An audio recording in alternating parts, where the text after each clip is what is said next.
todos los imperios colapsan. Esa es la única regla que nunca falla. Roma cayó para siempre. Los mongoles se desvanecieron. El Imperio británico terminó reducido a recuerdos y fotografías en blanco y negro. Pero hay un caso que no encaja en el patrón. Una anomalía histórica que desconcierta a economistas, politólogos e historiadores por igual. China no sigue las reglas. China no cayó. Volvió. Una y otra vez. Ha sido destruida, fragmentada, invadida y saqueada. Y aún así, siempre regresa. Es el único gran poder que se ha reinventado tantas veces que su propia historia parece un ciclo interminable de muerte y renacimiento. La pregunta es inevitable. ¿Qué sabe China sobre el poder, la estabilidad y la supervivencia que las demás civilizaciones jamás entendieron? ¿Por qué imperios que parecían indestructibles terminaron convertidos en capítulos de libros escolares, mientras China permanece de pie en pleno 2025, influyendo silenciosamente en la economía global? Hoy vamos a entrar en un territorio que muy pocos explican con claridad. 5 milenios de colapsos, reformas, reconstrucciones y regresos. Una estructura psicológica, económica y social diseñada para absorber crisis que destruirían a cualquier otro imperio. Y lo más inquietante, lo que este patrón significa para el mundo actual y para nosotros. Por cierto, ¿desde qué parte del mundo estás viendo este video? ¿Y qué hora es allí ahora mismo? Me encanta descubrir hasta dónde viajan estas historias sobre dinero, poder y decisiones que han dado forma a nuestro presente. Antes de continuar, suscríbete y descubre cómo el dinero y la historia están más conectados con tu presente de lo que imaginas. Comencemos con una verdad que parece desafiar toda lógica histórica. China ha experimentado al menos 8 colapsos totales a lo largo de su historia registrada. No se trata de simples cambios de liderazgo, ni de transiciones de poder controladas. Se habla de derrumbes completos, periodos en los que el orden desapareció, los ejércitos se enfrentaron entre sí, las hambrunas avanzaron como incendios descontrolados y las invasiones extranjeras atravesaron las fronteras sin resistencia organizada. Dinastías enteras desaparecieron para siempre, el tipo de colapso que, en cualquier otro lugar del mundo, habría puesto fin a una civilización de manera definitiva. El Imperio Romano Occidental cayó en el año 476 después de Cristo. Desde ese momento, la entidad política que había dominado Europa dejó de existir. Fue el cierre definitivo de una era. Lo mismo ocurrió con persas, babilonios, aztecas e incas. Cuando sus estructuras se vinieron abajo, la caída fue irreversible. Sus idiomas se transformaron o dejaron de usarse. Sus culturas se diluyeron en las de los conquistadores. Sus territorios se fragmentaron y pasaron a manos de nuevos poderes que reescribieron mapas, leyes y tradiciones. Aquí es donde China rompe por completo ese patrón. Cuando la dinastía Han colapsó alrededor del año 220 después de Cristo, el territorio se fracturó en los célebres Tres Reinos. Durante casi un siglo, la guerra fue una constante. Las ciudades ardieron una y otra vez bajo el fuego de ejércitos rivales. La población se redujo de forma tan drástica que hay crónicas que hablan de aldeas enteras desaparecidas sin dejar rastro. A simple vista, todo sugería el fin de la civilización china. Sin embargo, el relato tomó un rumbo distinto. En el año 581, la dinastía Sui logró reunificar el territorio. Sorprendentemente, lo que resurgió conservaba la base cultural anterior: el idioma, la memoria histórica, las instituciones administrativas y una visión común sobre lo que significaba pertenecer a China. Fue como si la civilización hubiese quedado suspendida en el aire durante siglos y de pronto retomara su forma original. Este mismo patrón se repitió tras el colapso de los Tang, volvió a ocurrir con los Song, se reinventó con los Yuan de origen mongol, luego con los Ming y más tarde con los Qing. Cada ciclo siguió un esquema sorprendente: destrucción casi absoluta, seguida de una reconstrucción que no partía desde cero, sino desde una identidad profundamente arraigada. Cada vez que el país se desmoronó, alguien tomó los fragmentos y los ensambló nuevamente, manteniendo el mismo molde civilizatorio. Lo que resulta verdaderamente extraordinario es que ningún otro lugar del planeta ha conseguido algo así ni siquiera una vez. China lo ha logrado en 8 ocasiones confirmadas, y cada una de ellas refuerza un patrón que lleva desconcertando a los historiadores durante siglos. Entonces, surge una pregunta que lleva siglos desconcertando a especialistas. ¿Qué mantiene unida a una civilización que ha atravesado tanta destrucción repetida? ¿Por qué China nunca permanece fragmentada como ocurrió con tantos otros imperios? Los historiadores coinciden en que existen 3 elementos que actúan como una especie de sistema inmunológico civilizacional. 3 pilares que continúan funcionando incluso cuando el gobierno desaparece, la economía se hunde y el ejército deja de tener cohesión. El primero de esos pilares es el lenguaje escrito. Y para entender su importancia, conviene detenerse un momento en algo que suele pasar desapercibido. La escritura china es uno de los logros culturales más extraordinarios de la historia humana. En Europa, la variedad lingüística fue suficiente para dividir imperios enteros. Quien hablaba francés no podía leer alemán. Quien hablaba español encontraba similitudes con el italiano, aunque seguía siendo un idioma distinto. Cada lengua creaba fronteras invisibles que complicaban la administración y fragmentaban las regiones. China resolvió ese problema hace más de 2 milenios. Durante el reinado de Qin Shi Huang, el mismo emperador, asociado con la construcción de la Gran Muralla y el ejército de terracota, ocurrió una reforma que tendría un impacto aún mayor: la estandarización de los caracteres escritos en todo el territorio. Aquella decisión unificó la comunicación de una manera que ningún otro imperio logró en esa época, y aquí se encuentra la clave. Un campesino del norte y un comerciante del sur podían hablar dialectos tan distintos que resultaban incomprensibles entre sí. Sus formas de pronunciar eran diferentes, sus palabras también. Sin embargo, ambos podían leer exactamente los mismos textos. Podían escribirse mensajes. Podían estudiar los mismos clásicos y aprender de los mismos maestros, aunque jamás pudieran sostener una conversación hablada. Cuando China atravesaba uno de sus colapsos, cuando las ciudades eran arrasadas o los reinos se fragmentaban, el lenguaje escrito permanecía intacto. Un erudito de un reino dividido tenía la capacidad de leer textos redactados 500 años antes y comprenderlos sin dificultad. Poseía las mismas referencias culturales que otro erudito asentado en un territorio enemigo al otro extremo del país. Esa continuidad creó una identidad compartida, capaz de sobrevivir a cualquier crisis política. Para apreciar su importancia, basta pensar en lo ocurrido tras la caída de Roma. El latín, que alguna vez unificó un vasto imperio, se fragmentó lentamente en francés, español, italiano, portugués y rumano. Cada región transformó el idioma y lo llevó en una dirección distinta. En China ocurrió algo completamente diferente. Los caracteres mantuvieron su forma esencial a lo largo de los siglos, desde el año 200 a.C. hasta el año 2025.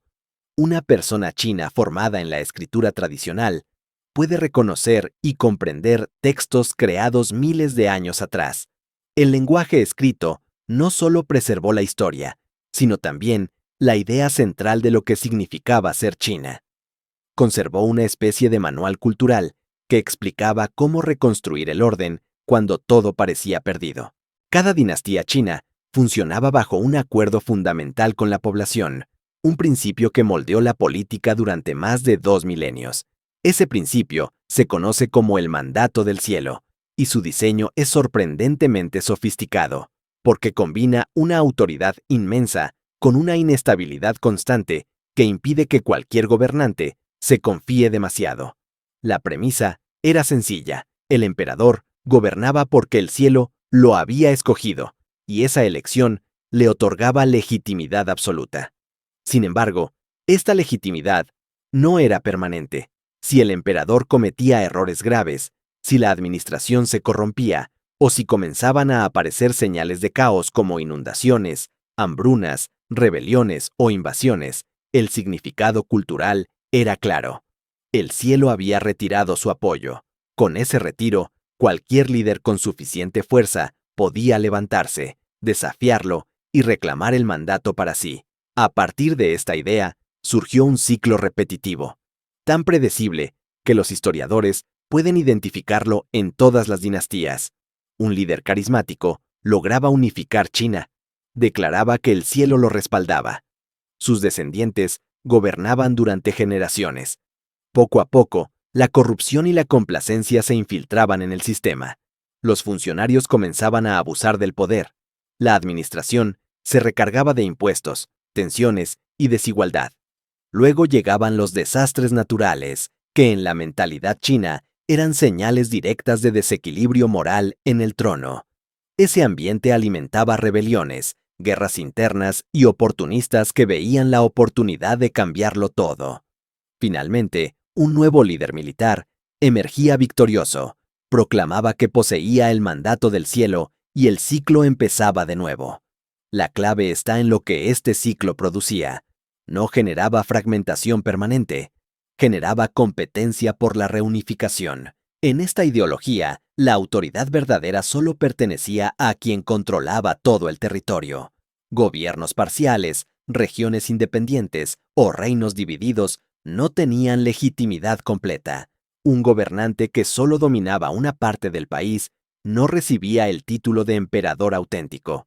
Para la visión tradicional, era solo un señor de la guerra ocupando un espacio en espera de ser reemplazado. Esa manera de interpretar el poder creó una fuerza constante que empujaba hacia la reunificación.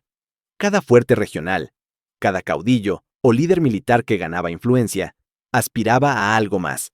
Buscaba la totalidad del espacio chino, porque solo esa totalidad otorgaba la legitimidad suprema que el mandato prometía. El contraste con Europa es evidente cuando se observa lo que ocurrió después de la caída de Roma. Allí surgieron docenas de reinos, condados y principados, cada uno conforme con su propio límite territorial. El rey de Francia no aspiraba a unir todo el continente bajo una sola bandera. El rey de Inglaterra no buscaba reconstruir el viejo imperio romano en su extensión original. Cada territorio aceptaba su identidad nacional y se conformaba con esa escala. China siguió un camino completamente distinto. Cada vez que el país se fragmentaba, distintas facciones comenzaban de inmediato una lucha para reunirlo. Sus ideologías, sus tradiciones políticas y su sentido de identidad lo exigían. Gobernar solo una porción nunca era suficiente. La ambición máxima siempre era restaurar la unidad completa, porque esa unidad representaba el orden ideal ante los ojos del cielo. Durante más de 1000 años, China operó con un sistema que, para su época, resultaba extraordinariamente avanzado. Una especie de meritocracia institucionalizada. Mientras la mayoría de los imperios del mundo eran dominados por quien poseía el ejército más fuerte o la familia más rica, China desarrolló una idea completamente distinta. Allí surgió el sistema de exámenes del servicio civil, un método que abría las puertas del poder político a quienes demostraran conocimiento, disciplina intelectual y dominio de la tradición confuciana. El funcionamiento era riguroso. Cualquier aspirante debía enfrentarse a pruebas extensas que evaluaban filosofía, ética, historia, poesía, administración y, sobre todo, una comprensión profunda del pensamiento confuciano. Los exámenes podían durar días enteros y requerían una preparación que tomaba años. Los hijos de familias acomodadas tenían ventajas claras, porque podían pagar maestros privados y dedicar su infancia al estudio. Aún así, las puertas no estaban cerradas para quienes provenían de hogares humildes. Con suficiente esfuerzo y talento, incluso un niño nacido en una aldea remota podía ascender en la jerarquía imperial. A lo largo de los siglos, surgieron innumerables relatos sobre jóvenes campesinos que, después de estudiar con lámparas de aceite y copiar textos durante noches enteras, lograron aprobar los exámenes y convertirse en altos funcionarios. Estas historias alimentaron la creencia popular de que la movilidad social era posible dentro del sistema. Esa posibilidad generó un incentivo poderoso para que miles de familias, ricas o pobres, dedicaran generaciones enteras al estudio. De este modo, se formó una clase permanente de personas educadas distribuida por todo el territorio chino. Eran hombres instruidos en los mismos textos, las mismas enseñanzas y los mismos valores. Todos aprendían los clásicos confucianos. Todos repetían las mismas líneas de poesía que conectaban el presente con el pasado. Todos compartían una visión institucional sobre cómo debía funcionar un gobierno. En esencia, esta clase intelectual desarrolló un sentido de identidad y propósito que trascendía a cualquier dinastía. Un detalle crucial es que estos funcionarios educados tenían un interés directo en que China permaneciera unificada. Su carrera, su movilidad social y su prestigio dependían de servir a un Estado central fuerte. En un país fragmentado, sus conocimientos perdían valor. En cambio, cuando una sola autoridad dominaba todo el territorio, el aparato burocrático recuperaba su sentido y su utilidad. Esta motivación contribuyó, de manera silenciosa pero constante, a la preservación de la unidad china. Cada vez que una dinastía se derrumbaba, esta clase de eruditos no desaparecía. Permanecía en sus provincias, seguía enseñando en academias locales y conservaba en la memoria colectiva la forma correcta de gobernar. Sabían cómo debía funcionar el sistema, cuáles eran sus principios y qué estructuras administrativas se requerían para restablecer el orden. Tenían los planos del Estado ideal. Por eso, cuando un nuevo líder militar surgía con la intención de reunificar el país, necesitaba de estos eruditos.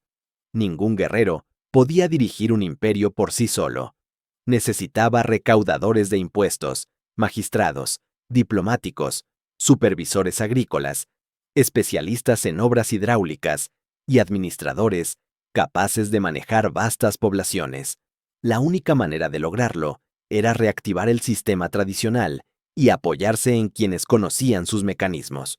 Una vez retomado el poder central, el nuevo gobernante se veía obligado a restaurar los exámenes, reintegrar a los eruditos y reconstruir el aparato administrativo siguiendo el modelo heredado. Así se repetía, una y otra vez, un patrón inconfundible. Cada nueva dinastía adoptaba estructuras casi idénticas a las de la anterior.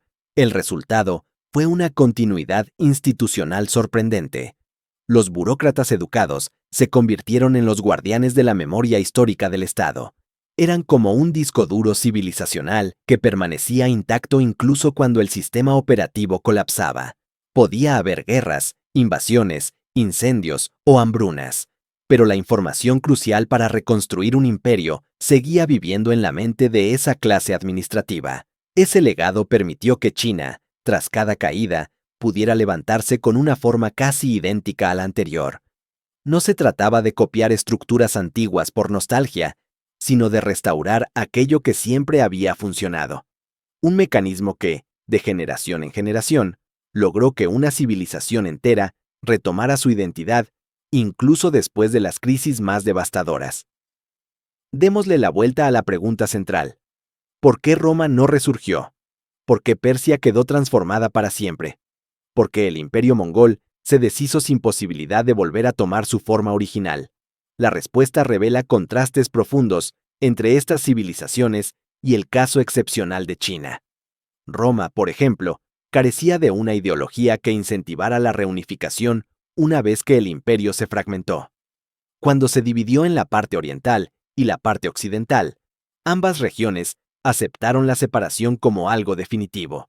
Y cuando las tribus germánicas ocuparon el territorio occidental, no intentaron reconstruir Roma, crearon sus propios reinos, cada uno con sus normas, sus lenguas y sus identidades recién formadas. La Iglesia Católica consiguió preservar cierta unidad espiritual, aunque una unidad religiosa jamás funcionó igual que una unidad política. Con el tiempo, Europa se acostumbró a vivir dividida en múltiples estados. Ser reinos separados se convirtió en una condición estable, aceptada y hasta deseada. La idea de un imperio europeo unificado pasó de aspiración a recuerdo en apenas unas generaciones. El caso del imperio mongol es aún más ilustrativo. Su cohesión dependía de la fuerza militar y de la lealtad personal hacia la familia del Gran Khan.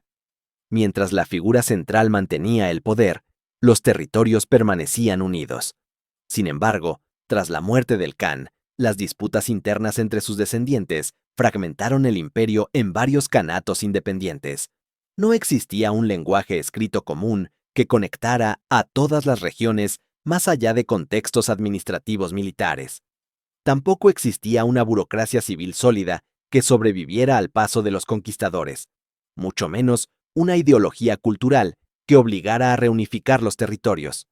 Cuando el poder se quebró, la estructura entera se desplomó sin resistencia institucional. Persia ofrece un caso intermedio.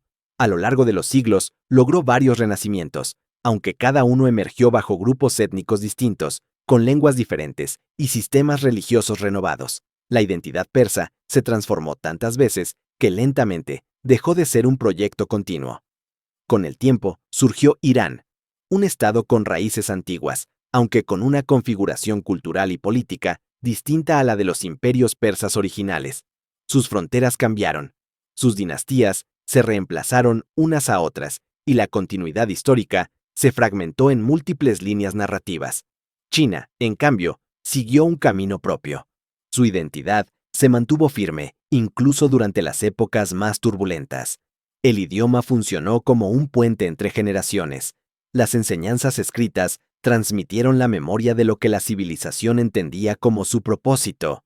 La ideología del mandato del cielo exigía que todo territorio chino volviera a unirse. La burocracia distribuida por el país sabía cómo operar el sistema. Esta combinación creó una continuidad que otras civilizaciones no lograron preservar. Incluso los conquistadores extranjeros terminaron absorbidos. En el siglo XIII, los mongoles tomaron el control del territorio y fundaron la dinastía Yuan. A pesar de su origen, apenas pasaron algunas generaciones antes de que hablaban chino, adoptaran las costumbres locales y utilizaran sin reservas el sistema burocrático tradicional. Dejaron de actuar como invasores y se transformaron en gobernantes que operaban dentro de las reglas culturales chinas. Un fenómeno similar ocurrió en el siglo XVII, cuando los manchúes establecieron la dinastía Qing. Aunque llegaron como conquistadores, fueron rápidamente integrados al tejido cultural chino. Sus esfuerzos se concentraron en mantener la continuidad administrativa y preservar la civilización que habían heredado. En lugar de desmontar la estructura existente, la reforzaron. Con el tiempo, incluso ellos terminaron siendo considerados parte de la larga secuencia de emperadores chinos. Esta capacidad para absorber invasores, restaurar instituciones y reconstruir la identidad común es lo que diferencia a China de Roma, Persia o el Imperio Mongol. Mientras otros imperios desaparecieron o cambiaron su esencia, China permaneció reconocible a lo largo de milenios. Su historia no fue una línea recta, pero sí una línea continua. Hablemos del colapso que, según cualquier lógica histórica, debería haber puesto fin a la civilización china para siempre. El episodio que provoca verdaderas dudas entre los especialistas, porque lo que ocurrió después desafía casi todas las expectativas. Durante el siglo XIX y las primeras décadas del siglo XX, China atravesó un periodo tan devastador que dejó cicatrices profundas en su territorio, en su cultura y en su estructura política. Las guerras del opio marcaron el inicio de esta tragedia. Gran Bretaña, con una superioridad militar abrumadora, forzó a China a aceptar el comercio de una droga que estaba destruyendo a su población. Fue una humillación internacional que debilitó aún más a la dinastía Qing, ya desgastada por la corrupción interna y la ineficacia administrativa. Tras esa derrota, comenzó una competencia casi grotesca entre las potencias extranjeras. Francia se apropió de un área. Rusia presionó por otra. Japón avanzó sin reservas. Incluso Bélgica obtuvo una pequeña concesión. Las fronteras chinas fueron negociadas y recortadas como si se tratara de una mesa servida, troceada en beneficio de quienes tenían armas modernas y ambiciones imperiales. Dentro del territorio, la situación era aún más dramática. Entre los años 1850 y 1864, estalló la rebelión Taiping, un conflicto interno que dejó entre 20 y 30 millones de muertos.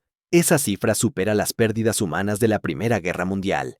Gran parte del país quedó en ruinas. Los campos se vaciaron. Las ciudades sufrieron incendios, saqueos y hambrunas. La administración Qing perdió toda capacidad de controlar sus provincias. Los años posteriores fueron una cadena de convulsiones. Surgieron levantamientos adicionales que desgarraron el territorio. En 1911, el sistema imperial colapsó por completo, poniendo fin a más de 2 milenios de tradición dinástica. Después de ese derrumbe, se inició un periodo dominado por señores de la guerra. China quedó dividida en docenas de facciones militares, cada una gobernando su propio territorio, imponiendo impuestos, reclutando soldados y tomando decisiones sin coordinación con el resto del país. La idea de una nación unificada se desvaneció casi por completo. En la década de 1930, una fuerza externa intensificó el caos. Japón inició una invasión que arrasó regiones enteras, destruyó infraestructuras y provocó millones de muertes adicionales. Cuando terminó esa guerra, China quedó inmediatamente atrapada en otra. Una guerra civil entre los nacionalistas y los comunistas. Dos proyectos políticos completamente distintos que lucharon por controlar lo poco que quedaba del país. Para 1949, China había pasado aproximadamente un siglo entero en distintos grados de colapso, ocupación y guerra interna. Su economía estaba devastada. La infraestructura era un mosaico de escombros. Decenas de millones de personas habían perdido la vida. La población arrastraba un trauma colectivo de dimensiones incalculables. Desde el exterior, las potencias internacionales asumieron que China tardaría generaciones enteras en recuperarse, si es que llegaba a hacerlo. Todo apuntaba a que se convertiría en un territorio dividido, con estados débiles, rivalidades eternas y fronteras sujetas a intereses ajenos. Este era el momento en que, según la experiencia histórica global, China habría seguido el destino de muchas regiones de África o del Medio Oriente después del colonialismo. Múltiples estados fragmentados, conflictos interminables, identidades nacionales incompletas y mapas dibujados por manos extranjeras. Todo estaba preparado para que la civilización china quedara irreparablemente rota. Sin embargo, la historia tomó un giro completamente distinto. Mao Zedong y el Partido Comunista realizaron un movimiento que, a primera vista, puede parecer desconcertante. Durante décadas, se interpretó como una ruptura total con el pasado chino, un intento de destruir tradiciones, símbolos y estructuras milenarias. Sin embargo, cuando se observa el patrón histórico más amplio, la perspectiva cambia por completo. Lo que hicieron no fue crear una civilización nueva desde cero, sino presionar el mismo botón de reinicio que habían activado todas las grandes dinastías previas. El mecanismo se repitió, aunque envuelto en un discurso ideológico diferente. El comunismo era sin duda una idea llegada desde Europa. Mao rechazó abiertamente una gran parte de la cultura tradicional y promovió una revolución radical, violenta y profundamente transformadora. Aún así, el cambio más relevante fue estructural. Los comunistas unificaron el territorio bajo un gobierno central fuerte, restauraron una burocracia capaz de controlar cada provincia y construyeron una narrativa de legitimidad que funcionaba igual que el antiguo mandato del cielo. En lugar de decir que el cielo les había otorgado autoridad, proclamaron que su poder provenía de liberar a China de la humillación extranjera, de expulsar a invasores y de reconstruir la fortaleza nacional. Era la misma lógica con un vocabulario moderno. Mao incluso se refería a sí mismo como emperador en privado, consciente del peso histórico de su papel. La estructura interna del Partido Comunista reproducía los elementos esenciales del sistema imperial tradicional. Durante siglos, quien quería ascender debía estudiar los clásicos confucianos y aprobar rigurosos exámenes para integrarse al cuerpo de funcionarios eruditos. En la nueva era, quien buscaba poder debía estudiar teoría marxista, memorizar líneas ideológicas y demostrar disciplina política. En vez de convertirse en un erudito confuciano, el aspirante se convertía en un cuadro del partido. El contenido había cambiado, aunque el método seguía siendo prácticamente el mismo. Ascenso mediante educación ideológica, servicio administrativo y obediencia al centro de poder. Para el año 1949, China estaba reunificada otra vez. Sus fronteras eran esencialmente las mismas que en los últimos años de la dinastía Qing, con algunas pérdidas territoriales en zonas periféricas. La identidad cultural seguía intacta, el impulso hacia el control central se mantenía y la ambición de recuperar fuerza nacional volvió a ser la prioridad. El ciclo histórico se había repetido de manera casi perfecta, un colapso profundo seguido por una reunificación, un liderazgo firme y un nuevo reclamo simbólico al mandato del cielo, aunque expresado en lenguaje revolucionario. El proceso se vuelve aún más interesante cuando se observa lo que ocurrió después. Tras la muerte de Mao, en 1976, China atravesó otro tipo de colapso, esta vez económico y cultural. La revolución cultural había dejado instituciones debilitadas, universidades cerradas, bibliotecas destruidas y una generación entera con desconfianza hacia el conocimiento tradicional. La economía estaba paralizada. Las fábricas producían poco. El nivel de vida era bajo.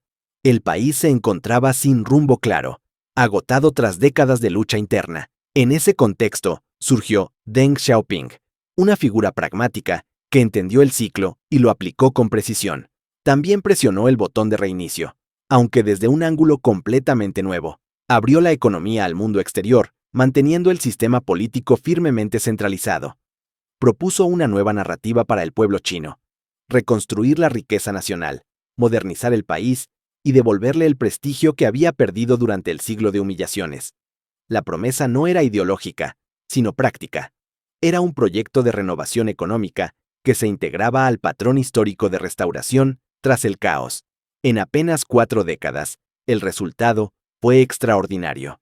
China pasó de estar entre los países más pobres del planeta a convertirse en la segunda economía más grande. Más de 800 millones de personas salieron de la pobreza. Ciudades enteras surgieron de manera acelerada, con autopistas, trenes de alta velocidad y puertos que desarrollaron una infraestructura que dejó atrás a India, potencias tradicionales de Occidente. La tecnología se convirtió en un sector competitivo a nivel mundial. Nada de esto fue un accidente histórico. Fue la continuación del mismo patrón que ha definido a China durante milenios. Colapso seguido por renovación, caos seguido por orden, humillación seguida por restauración. Un mecanismo tan profundo que incluso nuevas ideologías terminan encajando dentro de él, reproduciéndolo y fortaleciendo la continuidad civilizacional que distingue a China de cualquier otra sociedad de su escala. Entonces, surge una pregunta esencial, que los investigadores llevan décadas intentando comprender. ¿Qué ocurre exactamente en la mente colectiva china para que este patrón de colapso y reunificación siga funcionando una y otra vez?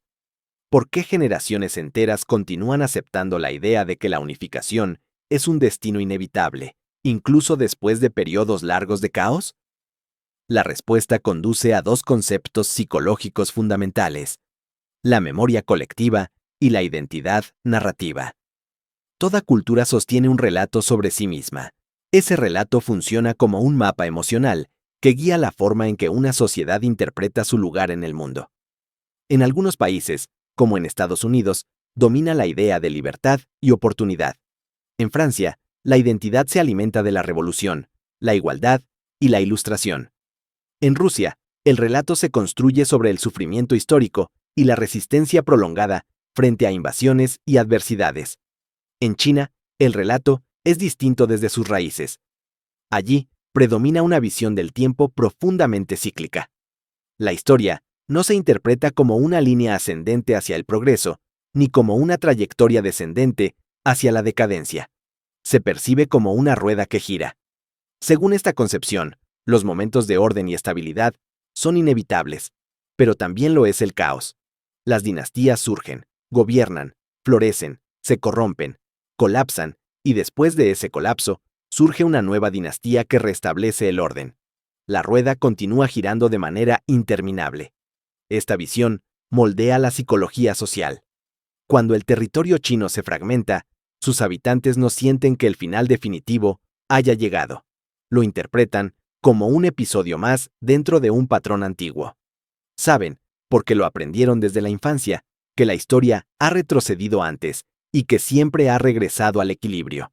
8 grandes colapsos respaldan esa idea. Cada uno terminó con una reunificación. Cada reunificación reforzó la narrativa de que el caos es una fase temporal previa al ascenso. A esto se suma otro elemento profundamente emocional: el peso histórico de la humillación. Durante el siglo XIX y comienzos del siglo XX, China vivió derrotas militares, invasiones y tratados desiguales impuestos por potencias extranjeras. Ese periodo se conoce como el siglo de humillación y es una parte central de la identidad moderna del país. El episodio se enseña en todas las escuelas. Los líderes lo mencionan en discursos importantes. La población lo escucha cada año durante celebraciones nacionales y conmemoraciones históricas. Se convirtió en un trauma compartido que moldeó un sentimiento nacional de vulnerabilidad y determinación. Esa humillación compartida generó un impulso emocional poderoso: el rechazo a volver a ser débiles.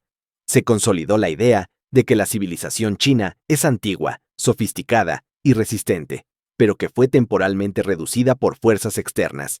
Bajo esta narrativa, la misión de cada generación es restaurar la grandeza perdida, recuperar prestigio y asegurar que el país nunca vuelva a ser víctima de potencias extranjeras. Este mensaje se convirtió en un combustible psicológico que impulsa decisiones políticas, prioridades económicas y objetivos militares. Ese impulso colectivo explica, al menos en parte, por qué China ha destinado tantos recursos a expandir su poder económico, modernizar su ejército, invertir en tecnología y posicionarse como un líder global. Durante décadas, sus habitantes han recibido el mensaje de que cada logro forma parte de un proyecto histórico mayor: fortalecer a China para que nunca vuelva a caer bajo influencia extranjera. Llevemos esta reflexión al año 2025. China atraviesa una nueva fase del ciclo. Los últimos años han traído dificultades económicas, confinamientos prolongados debido a la pandemia, colapsos en el sector inmobiliario y tensiones políticas internas.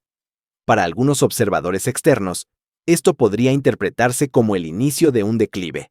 Sin embargo, desde la perspectiva del patrón histórico, este tipo de crisis suele preceder a un nuevo impulso de renovación. El ciclo exige que, tras la inestabilidad, llegue una etapa de reorganización y expansión. Mientras tanto, en países occidentales persiste un error de interpretación que se repite en distintos análisis. Muchos gobiernos e instituciones suponen que China acabará liberalizándose, que el crecimiento económico la llevará inevitablemente hacia sistemas democráticos, o que el aumento de riqueza generará cambios estructurales similares a los que ocurrieron en Europa o América. Sin embargo, esa expectativa ignora el patrón interno de China. En vez de volverse más similar a otras sociedades, China tiende a reforzar los elementos que siempre la han definido: autoridad central, cohesión cultural y ambiciones de restauración nacional. Cada reinicio histórico fortalece esa estructura. Cada crisis profundiza la unidad ideológica. Cada momento de ascenso confirma la narrativa de que el país tiene un destino que cumplir. En este contexto, iniciativas como la Franja y la Ruta adquieren un significado más complejo. Más que un proyecto económico, se asemeja a una reconstrucción moderna del sistema tributario de los antiguos imperios chinos, donde los estados vecinos orbitaban alrededor de China, reconociendo su centralidad. De forma similar, las presiones sobre Hong Kong, las reivindicaciones sobre Taiwán y las acciones en el mar de China Meridional responden a esta lógica. No se perciben como expansiones arbitrarias, sino como procesos naturales de restauración territorial. En la mentalidad histórica, estos territorios siempre debieron estar bajo control chino. En el siglo XIV, los burócratas eruditos habrían dicho lo mismo. En el siglo XXI, la lógica permanece intacta. El patrón que ha definido a China durante 5000 años parece inquebrantable cuando se observa a través de la larga línea de la historia. Ha sobrevivido a reinos de la Edad de Bronce, a dinastías medievales y a los estados-nación modernos. Ha persistido a través de revoluciones tecnológicas, cambios religiosos, transformaciones filosóficas y sistemas económicos completamente distintos. Un ciclo que se ha mantenido estable mientras el mundo cambiaba alrededor. Sin embargo, incluso los ciclos más sólidos pueden experimentar tensiones cuando se enfrentan a circunstancias inéditas. Hoy China encara desafíos de una magnitud que ninguna dinastía previa tuvo que enfrentar. Su población envejece aceleradamente y comienza a disminuir, un fenómeno que transforma la estructura productiva, el consumo y la sostenibilidad del país. Décadas de industrialización rápida han dejado una huella ambiental que tardará generaciones en corregirse. Los ríos, bosques y suelos, que alguna vez fueron la base de la civilización tradicional, se encuentran afectados por la contaminación, la erosión y el agotamiento de recursos. En paralelo, la economía global de la que China depende está pasando por un proceso de fragmentación. Las cadenas de suministro que alguna vez conectaron continentes ahora se reconfiguran hacia modelos más regionales. Las tensiones tecnológicas con Estados Unidos han dado lugar a una carrera por el dominio de los semiconductores, la inteligencia artificial y la seguridad cibernética. Todo esto sucede mientras regiones internas como Xinjiang y Tíbet mantienen tensiones étnicas profundas y una nueva generación de jóvenes crece con Internet, con acceso a ideas globales y con expectativas sobre la vida que difieren radicalmente de las generaciones anteriores. Los reinicios del pasado funcionaron porque la sociedad china era, en esencia, aislada y agraria. Cuando una dinastía colapsaba, la mitad de la población podía perderse por guerra, pestes o hambrunas, y aún así, el sistema se reconstruía lentamente durante siglos. Las aldeas volvían a cultivar la tierra. Los funcionarios retomaban los exámenes. El orden se restauraba de forma gradual. El tiempo jugaba a favor del patrón. El presente es distinto. La velocidad es un factor completamente nuevo. Una crisis financiera puede escalar en semanas. Un error político puede generar efectos nacionales en cuestión de horas. La información circula al instante. Los ciudadanos, incluso bajo un sistema de control estatal, encuentran maneras de acceder a contenidos globales. La economía depende de interconexiones que hacen imposible un aislamiento prolongado. Además, el cambio climático introduce un tipo de amenaza que no reconoce fronteras, ciclos ni tradiciones. Su impacto es continuo y simultáneo, sin espacio para pausas de reconstrucción de siglos. Todo esto plantea una pregunta que inquieta tanto a especialistas como a analistas políticos. ¿Es posible que el patrón sobreviva en la modernidad? ¿O el mundo está presenciando el último giro de la rueda histórica de China? Existe una ironía profunda en la situación actual. Los mismos elementos que hicieron de China una civilización extraordinariamente resiliente, durante 5 milenios podrían convertirse en sus mayores vulnerabilidades en el siglo XXI. El control centralizado fue útil cuando la información viajaba lentamente y las decisiones se aplicaban gradualmente.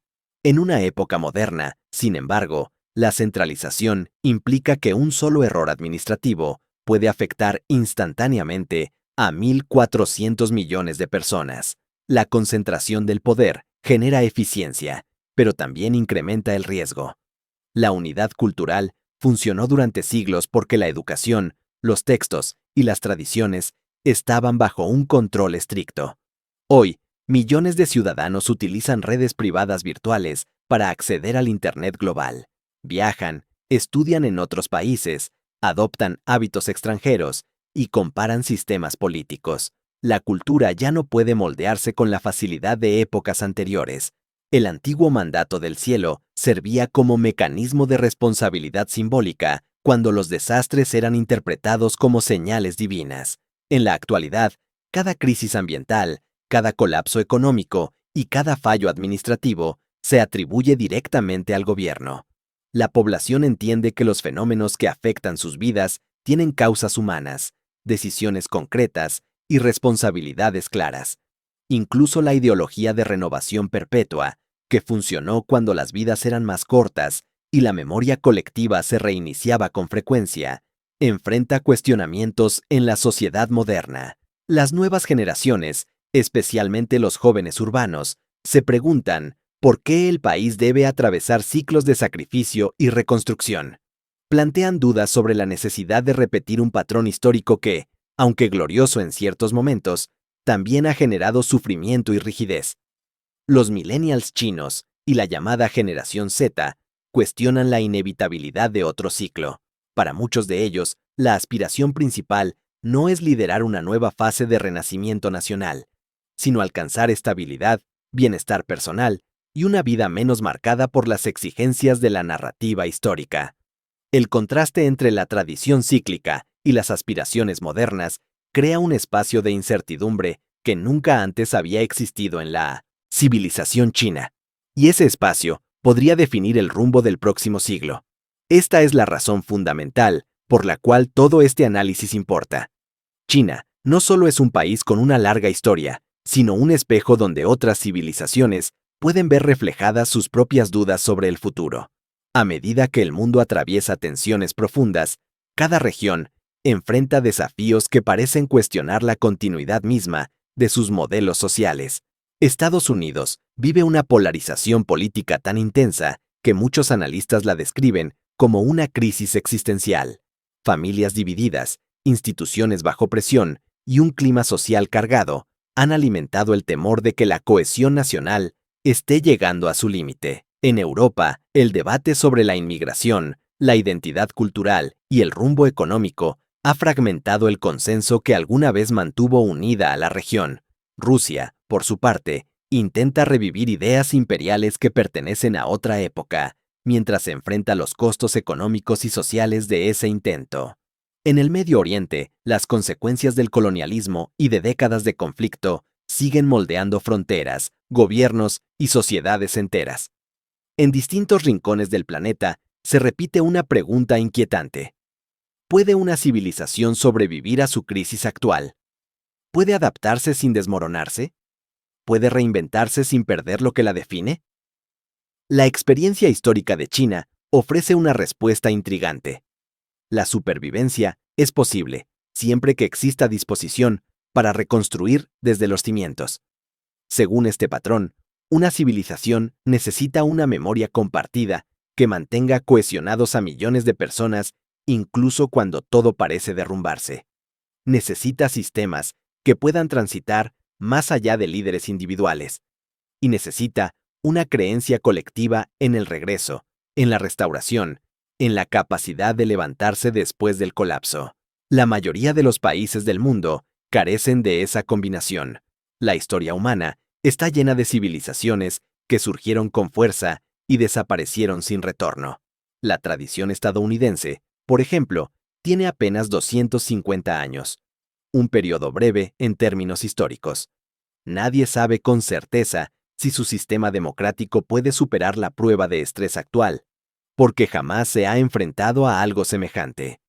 China, en cambio, ha atravesado 8 colapsos documentados, algunos de ellos más devastadores que cualquier crisis moderna, y aún así, logró reconstruirse cada vez.